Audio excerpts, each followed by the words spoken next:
Something I've learned both personally and as a therapist in training is that suffering has this way of revealing what we actually value. Not what we say we value, but what rises to the top when the world feels like it's absolutely collapsing or just feels unbearably heavy. And people respond to suffering personally and globally in very different ways. Some people lean fully into their faith. They hear phrases like, trust God, God is good, God is in control, and something in them genuinely finds comfort and safety in that. And that makes sense for their internal value system. What matters most to them when everything else feels out of control. But there are also people who hear those same words, whether they're at a funeral, scrolling through the news, or just dealing with their own personal grief, and feel confused and angry or disconnected.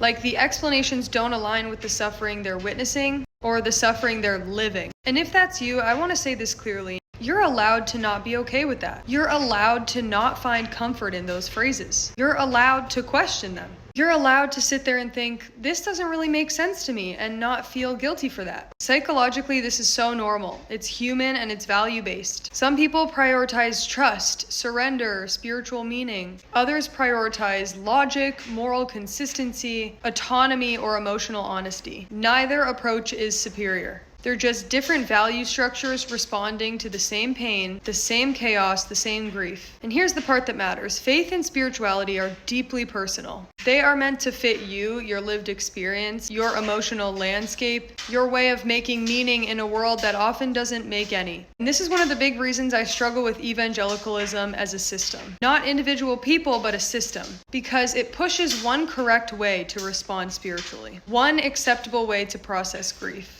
One emotional posture you're supposed to have, one flavor of hope, even when it contradicts your own values, your own healing, or the reality of your pain. And that's why I'm making this video. I want to give people permission, especially those who are navigating deep personal struggles or just trying to survive the state of the world right now, to know that your faith does not have to look like that. You don't have to force joy in the middle of grief. You don't have to call suffering good just because someone else does. You don't have to trust explanations that feel morally inconsistent to you.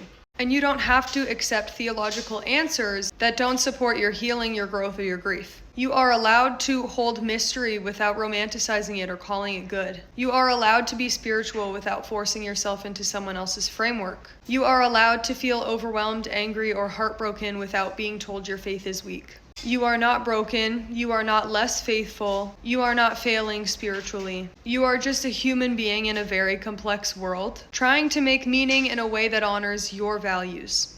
And that is completely, beautifully valid.